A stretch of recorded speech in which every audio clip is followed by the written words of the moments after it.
Okay, with that, folks, hello everyone. Good morning, good evening, good night, wherever you are enjoying your day. Thank you for joining us today for Pacific Historic Parks History Talks. I'm Weston, the Education and Interpretation Research Coordinator for Pacific Historic Parks. We are a nonprofit organization who works in partnership with the National Park Service. Together, we support Pearl Harbor National Memorial in Hawaii, home of the USS Arizona Memorial, or in the Pacific National Historical Park in Guam, American Memorial Park in Saipan, Kalapapa National Historical Park in Molokai, and Diamond Head State Monument on the island of Oahu. Our mission is to remember, honor, and understand World War II in the Pacific, and History Talks is an interactive series designed to share the history and stories of Pearl Harbor and World War II in the Pacific. Now, today we are honored to kick off Women's History Month with author, writer, and speaker Penny Colman, who will be discussing American women's involvement throughout World War II. With that, Penny, why don't we take it away? Okay, well, thank you, Weston. I'm delighted to be with you all. And I was talking with Weston before you all signed on, and he told me that his mother was the first ranger to give a talk for the park. So happy Women's History. Happy Women's History Month to everyone, and to Weston's pioneering mother. So let me get my PowerPoint up and we'll get started. It's a special opportunity for me to be talking about two of my books, Where the Action Was, Women War Correspondents in World War II, and Rosie the Riveter, that cover broad aspects of the war, both of which are indispensable for fighting a war, is to mobilize all aspects. This is a word that was commonly heard and spoken and printed during World War II that is rarely used today, but it was woman power. Newspaper, McNutt in this newspaper headline is head of the one of the federal agencies that was set up, the War Manpower Commission, to recruit people. He appointed this woman, Sarah Southall, to be the woman power chief. Mobilization plans were derived. This article, Woman Power, Full Use in War Urged, was actually, that was a psychiatrist who was saying that women were mentally fit. In fact, he goes on to say women were superior to men in doing all the essential jobs that needed to be done during the war. This War Power in War was actually a series of 6 articles. Now, many of these headlines are repeated in newspapers across America. There's a blizzard of war power, war power, war power. Specific, like this article about radio men, specific industries were targeted with, okay, it's time to train up, as they called them at that time, more girls, as men were being shipped off to fight. At a time of widespread racism and legal segregation in America, it was a time of discrimination against anyone who wasn't white. That was suspended for the time, and Negro, as they were called then, woman power, was recruited. Although many Black women experienced another layer of discrimination in addition to being white, but there still was an effort to recruit people, anyone that they could, to fill in the need in the factories, in volunteer jobs, on the home front, and all the various work that needed to be done. This is a cartoon that appeared in 1943, and that's again McNutt, and you can see there's a piece of paper on the platform that again has those words, war power, and of course McNutt is measuring the woman's muscle instead of her shapely body. But you'll notice throughout the presentation in the images that the traditional feminine form of women is always maintained. This was something that was never wavered. As a matter of fact, Boeing had newsletter in which they would ask women on a regular basis to check their FQ, and their FQ was their femininity quotient. And so that meant checking their hair and their lipstick and their fingernails. So this was a through theme through all of this, is that women were being recruited to do non-traditional roles, but they still needed to remember that they still needed to not let go of the traditional standards of womanhood at the time. There were massive campaigns that were two massive ones in particular that were launched by the government. Industries also launched campaigns. The military did. Posters galore that had all kinds of themes. You can see the one on the left is tied to work, so the they meaning, of course, men. Again, the middle one, you'll notice the representation of women in traditionally female body shapes and dress, although they're, of course, wearing pants. One of the women at the W is a husky woman. That's one of the things that it kind of gets heard, is their husky women get recruited. There's some promotional films that husky women were needed to be riveters and to be welders. So it's just all kinds of interesting variations on maintaining the traditional images and traditional attitudes, but stretching them as far as they could. And then, of course, the third poster is about the volunteer sector, which often doesn't get talked about in terms of war, but there's a huge need, in particular for the Red Cross, for all the other service organizations that work on a volunteer basis. But this is just a tiny fraction of the number of posters that were produced on a regular basis during World War II.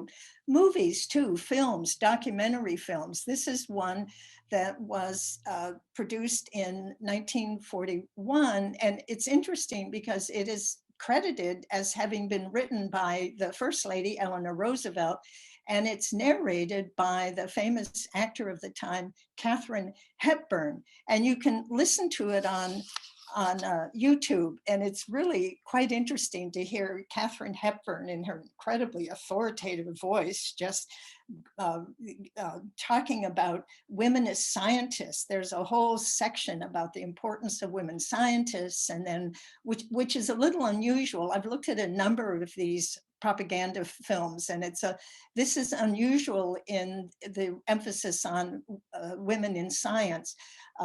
That has the traditional emphasis, of course, on women in industry, but also there's a emphasis on the home, actually keeping homes running. But many, many films. I write about one in my book, Rosie the Riveter, called Glamour Girls of 43, which is, there's a male narrator who intones the traditional kind of narrative that was being spoken over and over again to women, is not to worry about taking these defense jobs because they're the similar skills that you've had all your life. For example, part of his line is saying, cutting the lines of a dress. This woman cuts the pattern of aircraft. Instead of cutting the lines of a dress, this woman cuts the pattern of an aircraft part. Instead of baking cakes, this woman is cooking gears to reduce the tension in the gear. A lathe holds no more terror than a sewing machine. So over and over and over again, this connection is being made to reassure women. The song, Rosie the Riveter, appears. It's written in 1942 by Red Evans and John Jacob Loeb and recorded by the Four Vagabonds. It's released in February of 1943 and played on soundies, which were sort of like little jukeboxes that could be found in bus stations and train stations. And I spent a lot of time unraveling the mystery of Rosie the Riveter. And there are all kinds of people who claim that they were the Rosie.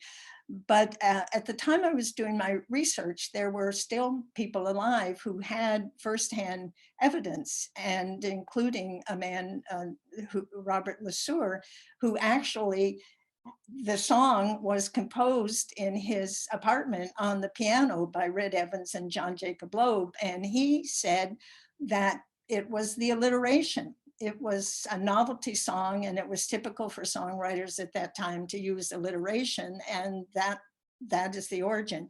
In 1944, there was a movie release that I think had no impact in terms of doesn't appear to have any impact in terms of recruiting women. It was a short-lived movie, but again, it's a repeat of the theme of Rosie the Riveter.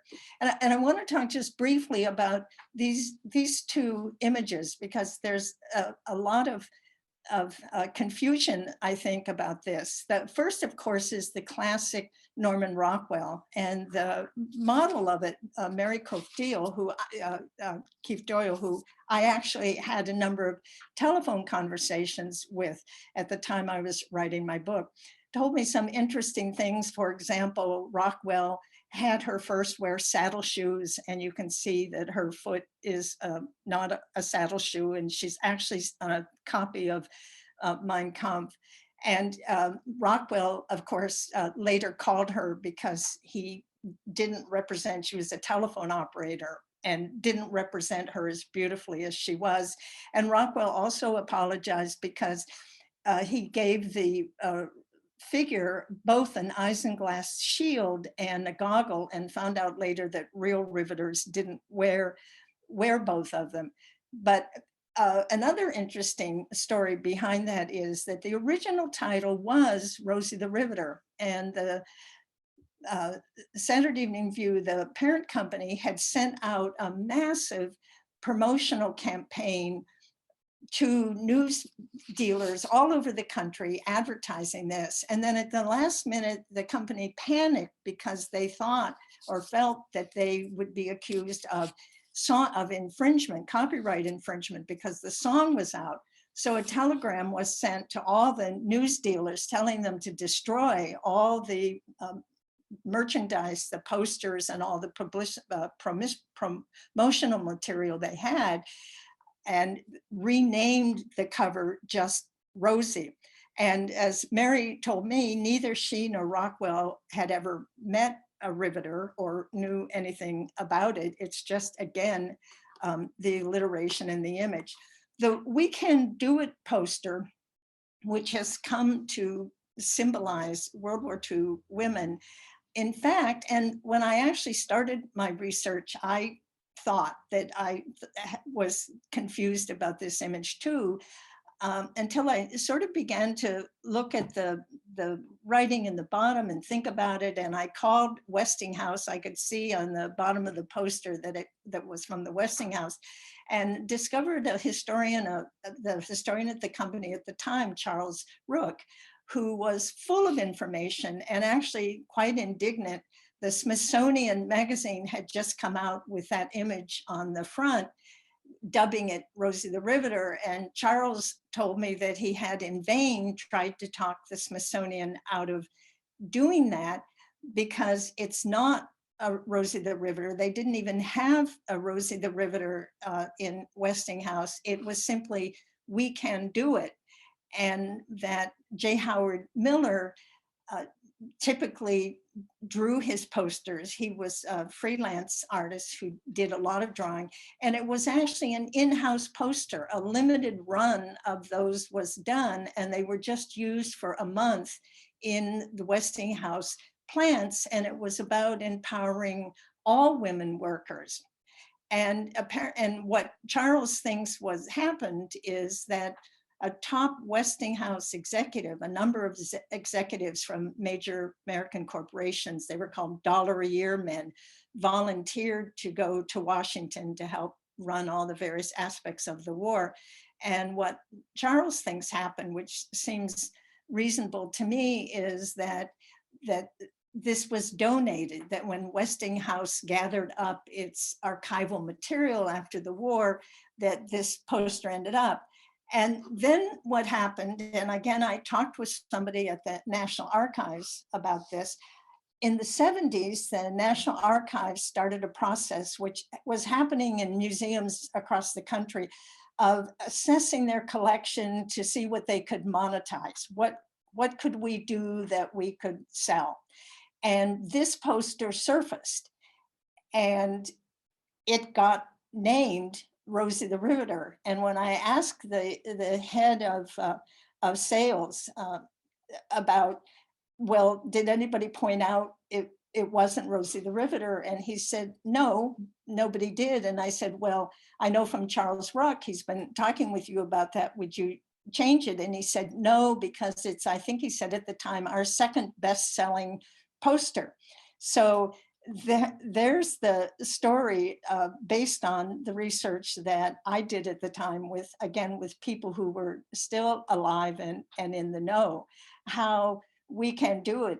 And it's kind of an interesting thing because there, as I said, there have been several women along the way who have been determined that they are the model. And I've had a number of interviews about this. And based on my research, it truly was probably a composite figure that J. Howard Miller, as he typically did, drew from a variety of sources, not a single person, unlike the Rockwell cover where it was a single person who did pose. So that's my take on the Rosie and the we can do it. And I think it's an interesting thing to think about. We can do it as representing all women as against Rosie the Riveter as the symbolic.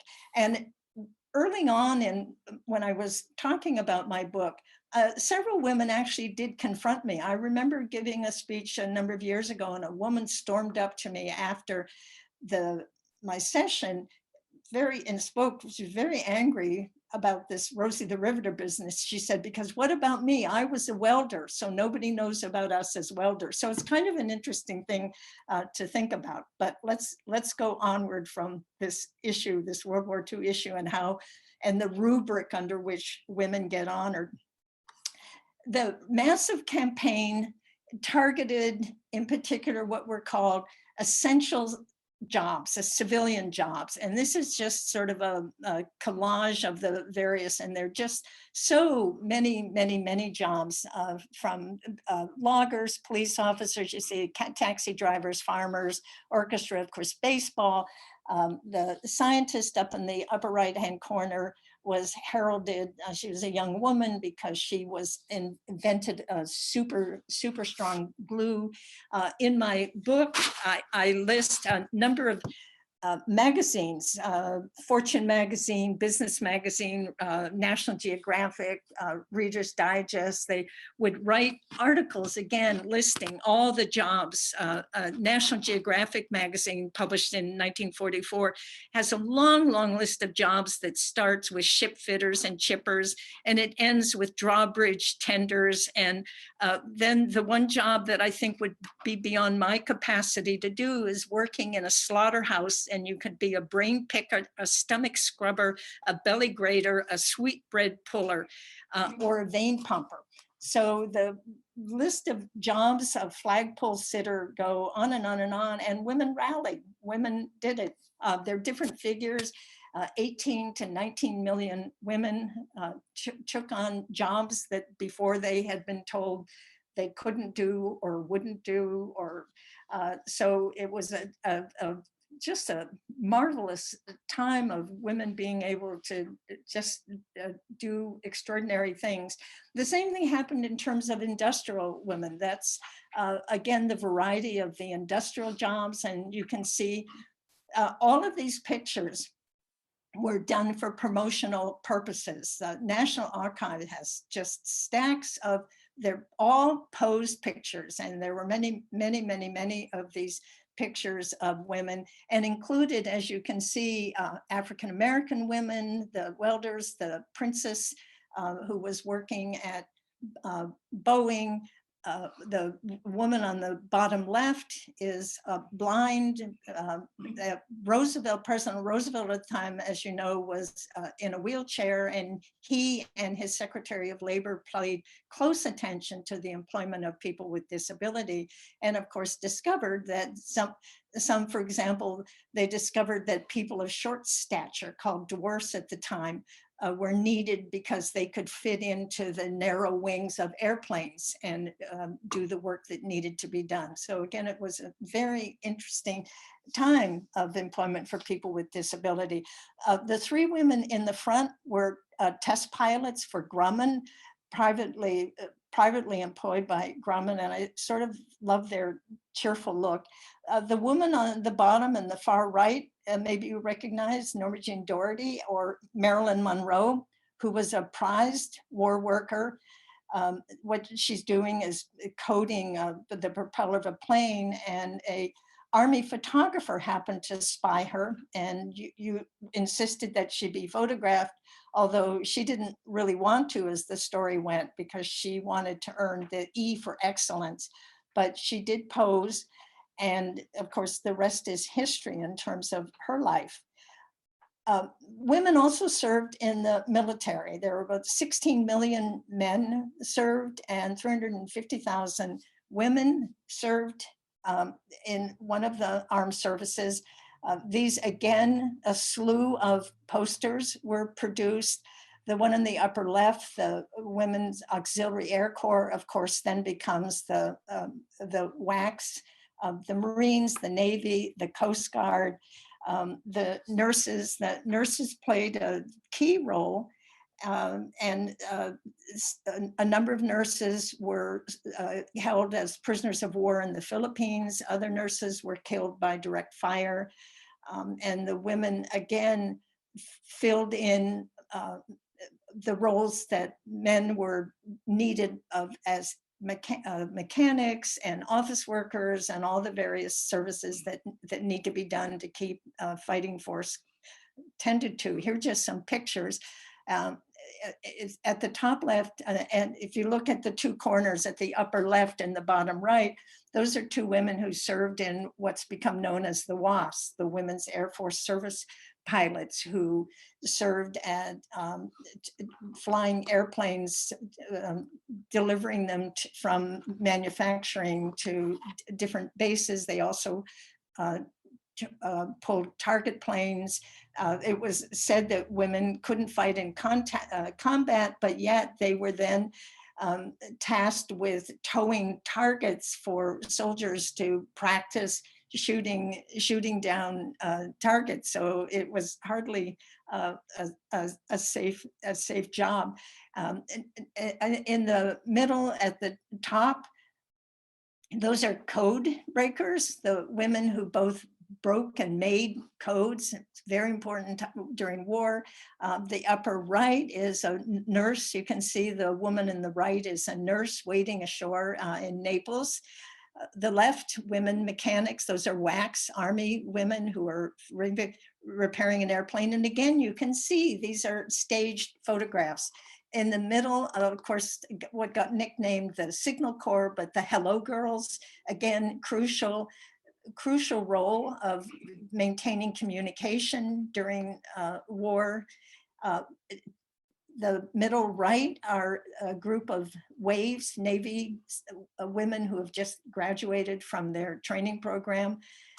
The middle bottom is the famous, it's become famous recently because of I think a New York Times article about the 6888, the African-American 850 women who were sent abroad to London. I think about 850 women, and untangled a terrible mess of mail that was backed up, and mail was very important to maintain morale. And this group of incredibly patriotic, gifted, and talented women waded into a mess and straightened it out. And there's actually a Broadway show in development to tell their story. And again, so this is just a small sampling of all the ways women served in the military.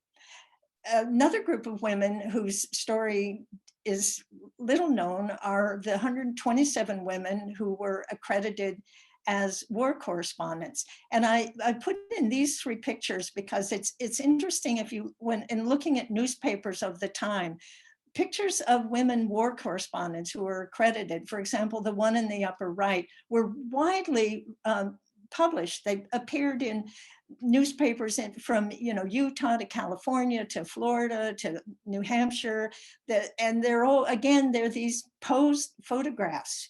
The one in the upper left actually appeared in the Honolulu advertisement. So there's widespread distribution. Of course, I was born in 1944, and so grew up in the post-history period of World War II, and I was a history major. And of course, all of this was not ever part of the narrative of World War II, yet at the time, it was widely reported. Some of the women who got accredited by the US War Department were under strict orders not to engage in combat. Nevertheless, and here's just a sampling of some of them, they managed in a variety of ways to, in fact, cover contact. Virginia Coles, you can see in the upper left. Margaret Bork White, that picture was taken, again, it's a publicity picture. Dwight Eisenhower was, in fact, keenly aware of the importance of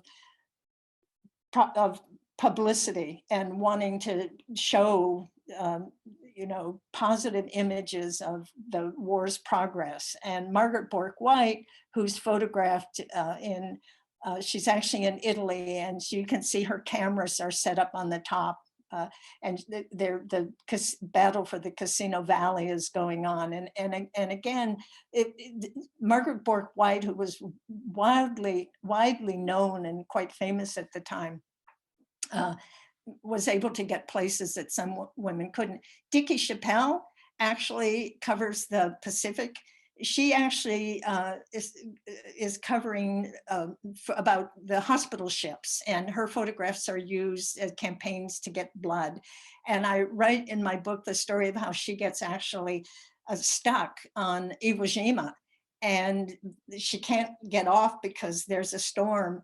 And the commander gets so angry that, and then when she can't get off, then she makes it difficult for them to evacuate her. And finally, they end up putting out an order that she'll be shot on sight if she doesn't leave. So Dickie Chappelle actually goes on to have a legendary career. She's with Army fighting forces all the way up to Vietnam, where she actually steps on a landmine and is killed. Eleanor Packard covers the Italian invasion of Ethiopia, and also continues then to cover the war in Italy. Sonia Tamara writes some really heart-wrenching articles as she's with the evacuation of Paris as the German troops march in. Teresa Bonet she's in the upper left-hand corner. She's interesting, particularly in these times, because she becomes, there's a medal that she's wearing on her jacket. She covers the Winter War. The Winter War is when Russia invades Finland, and shortly after World War II starts in Europe. And later she called them truth raids. She was committed to using photography to tell the truth of war, what was going on. Actually ends up being featured in a wartime comic that I've put a copy of.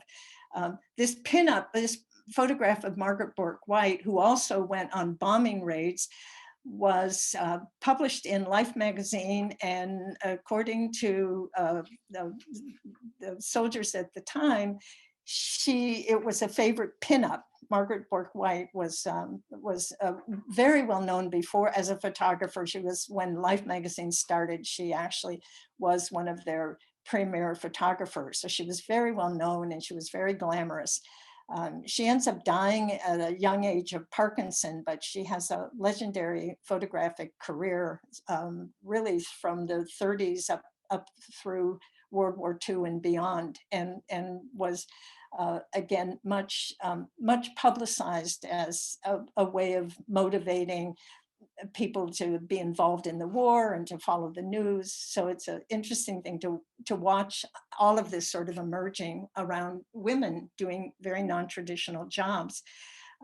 Martha Gellhorn, who's covered, she's actually at the time married to Ernest Hemingway. And she is, again, a well-known writer. She started covering wars with the Spanish War, the Civil War, and ends up meeting Hemingway. They're married. And what's interesting about that is she gets accredited by Collier's, but when Hemingway gets word, he's sitting in Cuba saying he's looking for submarines, but when he gets wind that there's going to be an invasion, D-Day, he then calls Collier's and gets accredited, which means she could no longer be accredited because there could only be one. Undeterred, she gets credited, she gets herself recredited, goes off to Europe, and she actually stows aboard a hospital ship and is the first correspondent to land on the Normandy beach. She ends up actually helping to retrieve wounded soldiers. They happen to be German, but her, as she later said, a wounded soldier is a wounded soldier. So she covers D-Day. She then gets incarcerated. She gets arrested for stowing aboard the ship, and she climbs over the fence and she talks some young flyer to fly her to Italy. And then she joins up with General Galvin, who is undeterred by that women aren't supposed to be covering the war. And so she moves up and with covering the Italian front and writes really very poignant and powerful articles as she moves with the forces as they fight their way up Italy. And then she ends the war in Dachau, and again writes very eloquent about that. The picture on the left is the article that she wrote about the Russians' bombing of Helsinki, bombs from a low sky when the Russians came in and bombed Helsinki. They apparently wanted some islands, and Finland refused to give them to the Russians. The Russians end up being defeated. And then, of course, this is when all of World War II is going on. So it's this called the Winter War. But Martha Gellhorn was there and she was covering it. Lee Miller, she's in the lower right-hand corner. Again, she'd been a model. She'd been writing for Vogue magazine, and it's sort of discombobulating to be looking at Vogue magazine at this time and going through and seeing all the fashion pictures, but then there'll be Lee Miller's really dramatic photographs and stories that she's writing from the battlefield. And she photographed, again, the first use of napalm. Again, she gets arrested for that, but again, she gets herself out of the imprisonment and she covers the liberation of Paris. And then she's at Buchenwald and Dachau, and sends the photographs, the horrific photographs of the people, the Jewish inmates, concentration camps. And in her telegram to Vogue magazine in capital letters, she writes, "Believe it." And they publish again in the midst of the fashion, her powerful photographs. These two women, Iris Carpenter and Lee Carson, actually move with the First Army. They're actually involved with the troops in the Battle of the Bulge. And these are bylines. These are front page stories that were published under their byline. Anne Stringer gets a scoop she's the first one. She gets sort of a tip, and she talks a young aviator who has a Piper Club airplane to fly her and is there to photograph this meeting. And Marguerite Higgins gets a scoop on the liberation of Dachau. So these women who got accredited and defied the prohibition against going into combat performed really important journalistic service to the coverage of the war by getting themselves with troops and being observers and writing from the front lines of what was going on. Here's another group of women whose story is just beginning to emerge. These women were in the group of resistance fighters, spies and agents. Josephine Baker was an African-American woman who left America because of the racist climate and went to Europe and became a very famous dancer. During the war, she was a very important spy. She had access to German parties where she would listen and write down important information on, on her arm or on pieces of paper that she'd tuck away. She also hid many POW, pilots who had been shot down. Julia Childs, of course, worked for the American Office of Strategic Service, the OSS. Virginia Hall is there's a recent book about her. She had a wooden leg and ran a resistance group network in France and then ended up escaping by hiking out over the Pyrenees. It's a rather extraordinary story. Mildred Harnack was an American living in Germany who again did resistance. And she actually was the only person who, not the only, but she was tried, tortured, tried, got a prison sentence for 6 years, but Hitler intervened and ordered her executed, and she was. And Noor Inayat Khan was a radio operator who was actually the first one to be parachuting in for the British SOE, and she too was executed. So this is another part of the story of war, the resistance fighters and the spies and the agents whose story, these women, and there are many books, historic fiction, nonfiction, that have appeared in the last few years about women and their service as resistant fighters.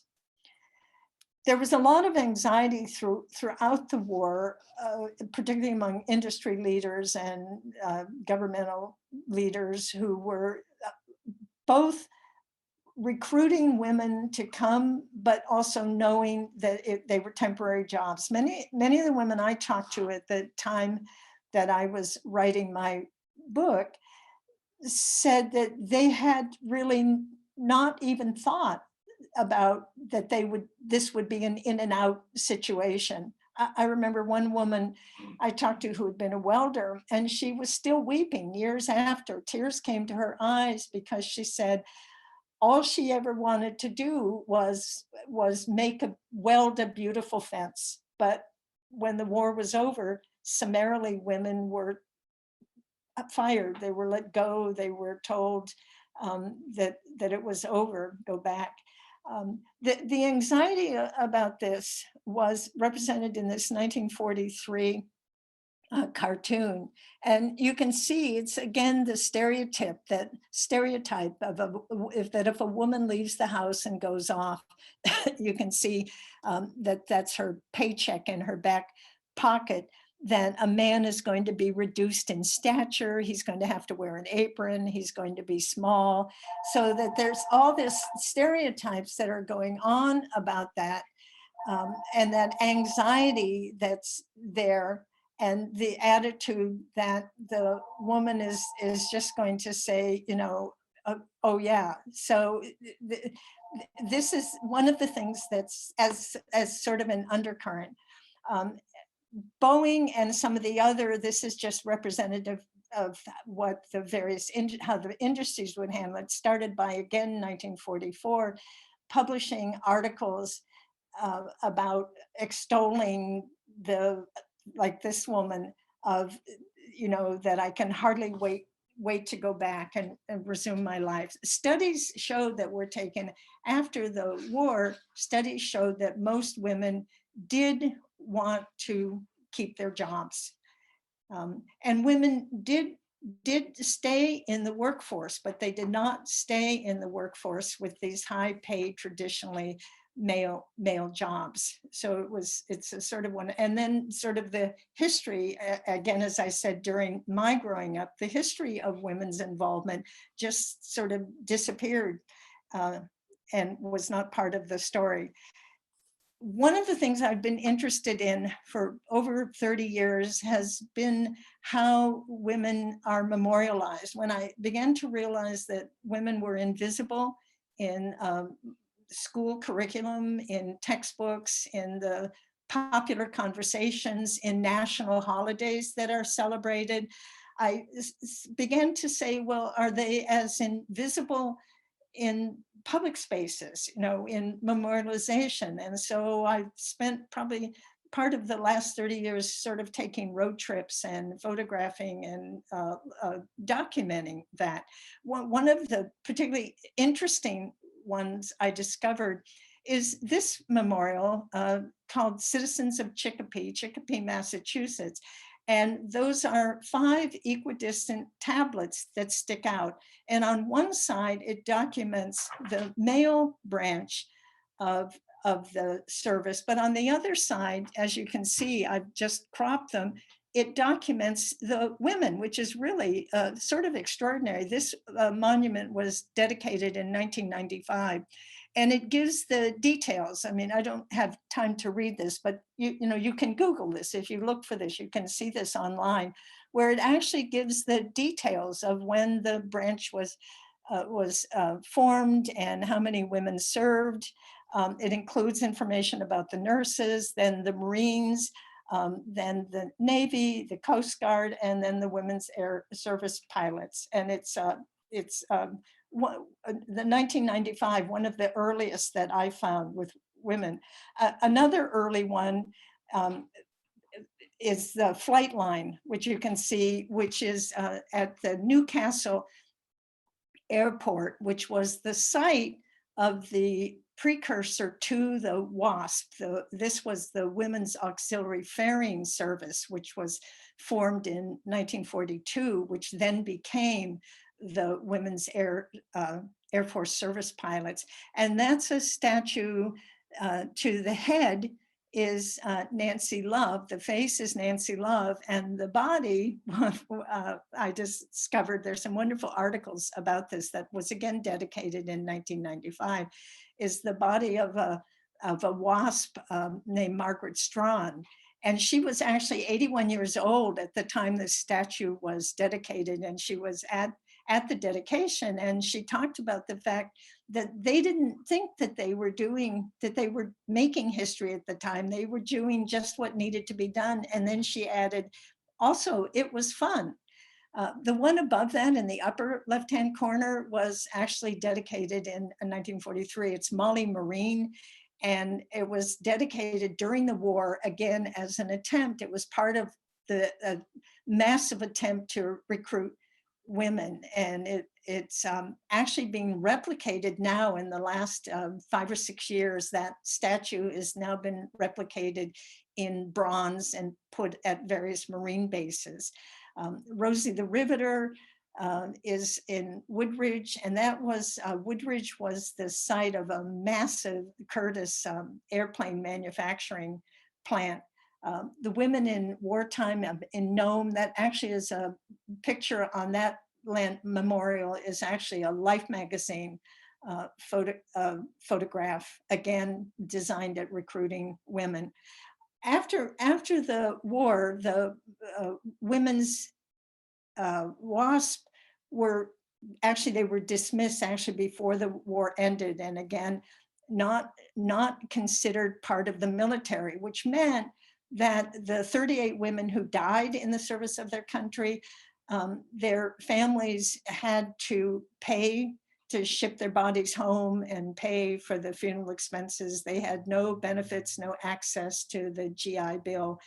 And it wasn't until 2010, after an intense lobbying campaign, actually what infuriated the WASPs who were surviving at the time was when the Air Force made a big brouhaha announcement about that they were admitting the first women to the Air Force Academy, as if this was the first time women had done any military flying. And they were so outraged at being overlooked that they launched a campaign that eventually resulted in being awarded the Congressional Medal by Congress. There's also a movement abroad to honor women who didn't serve in the military. 2019, their Congress appropriated money for the striking of the Rosie the Riveter Congressional Medal. This is going to be a collective one. They're not going to hand one out to every woman who did war work. It's just a collective thing, although women can get a replica.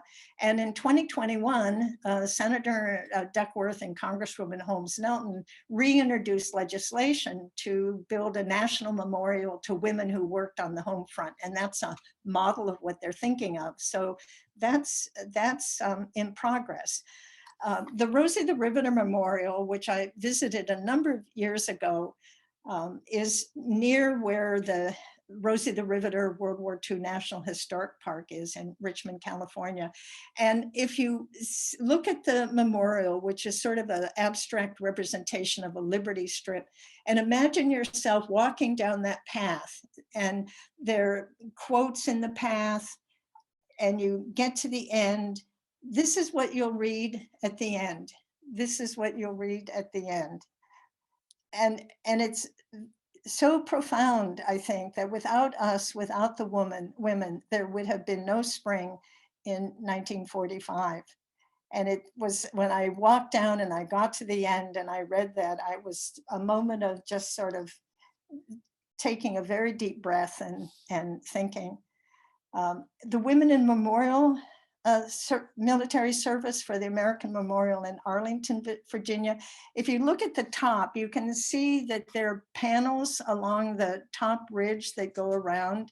It is there's a panel there, and what is inscribed on one of the panels is, it isn't just my brother's country or my husband's country, it's my country as well. And so the war wasn't just their war, it was my war, and I needed to serve in it.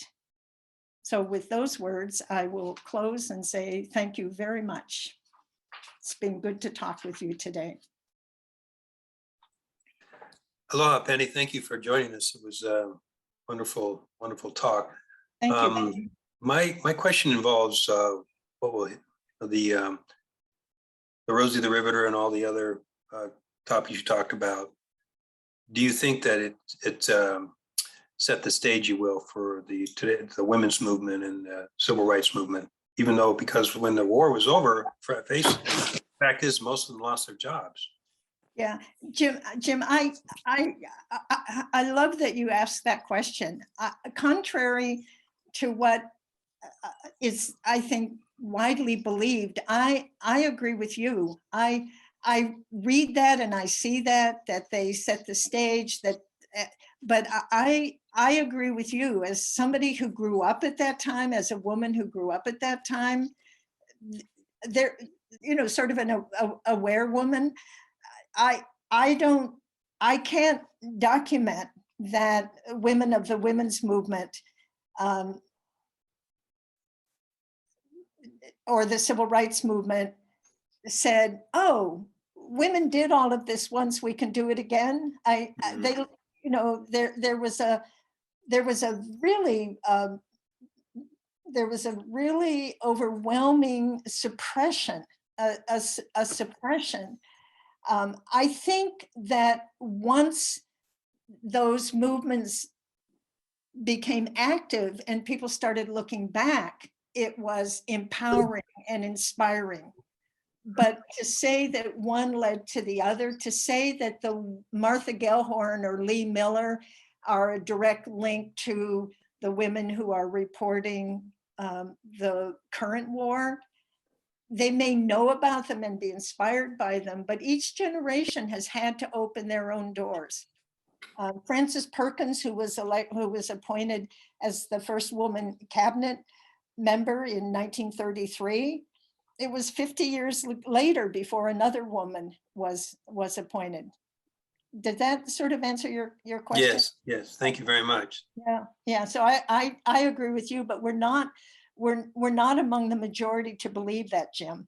Yeah.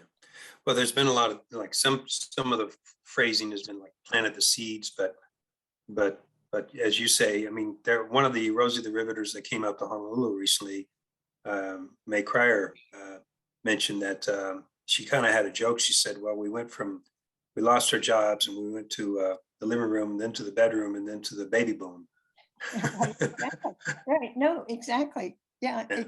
exactly. And the other thing that I discovered is after the war, and I write about this in my book, after the war, there's a lot of real hostility against women. Women start being charged with causing autism, mothers, autism and schizophrenia and divorce. There's a real kind of backlash against working women and women who weren't in traditional roles. So there's a real effort starts going on to really slam the door shut and return to the pre-war stability that I think was very traumatic for and confusing for women, and also denial to the benefits that so many men, the middle class built on, with access to housing, to education, the GI Bill, lavishing.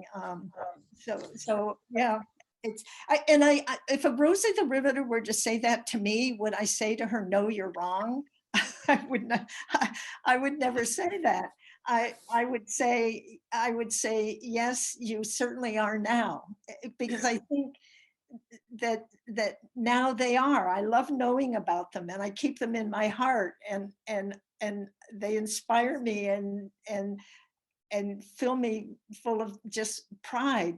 Yeah. But to their credit, when they came out, May and Marion went to Hawaiian Airlines to speak to a female mechanics and engineers, and it was just, it was really interesting because May was pointing out that this riveter correctly done, because they were in the hangar. But one of the messages the Rosie said is that women are still underpaid, even in today. And so there's we started the fight, but you guys got to end it. Yeah, and your point is excellent. And again, I wrote about that in my book. Women experienced awful harassment during the war. I mean, one of the WASP pilots, I think it was sabotage, was why she died. I mean, women reported being like electrocuted on the job, being sent out to work, and the pay, and of course, Black women, of course, there's a lot to be done. Yeah. Well, thank you very much, Penny. And thank you, Jim. Thank you. Thanks, Jim. So I do have a question that was emailed to me by some of our student audiences. They asked, do we know how many women were accredited to become war correspondents during World War II? Yes, 127 got official accreditation. And what accreditations, or do you know what their accreditations are required for that? They had to be sponsored by a mainstream media publication like Collier's Magazine, Associated Press, New York Times.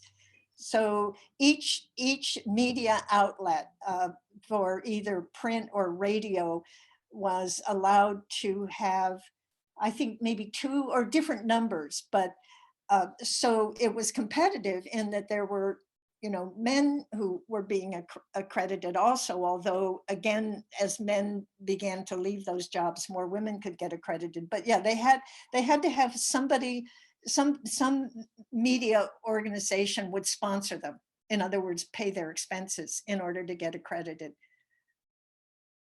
But they were prohibited from going into contact. But in my book, the women I covered found ways to get around that prohibition, either by hooking up with a savvy general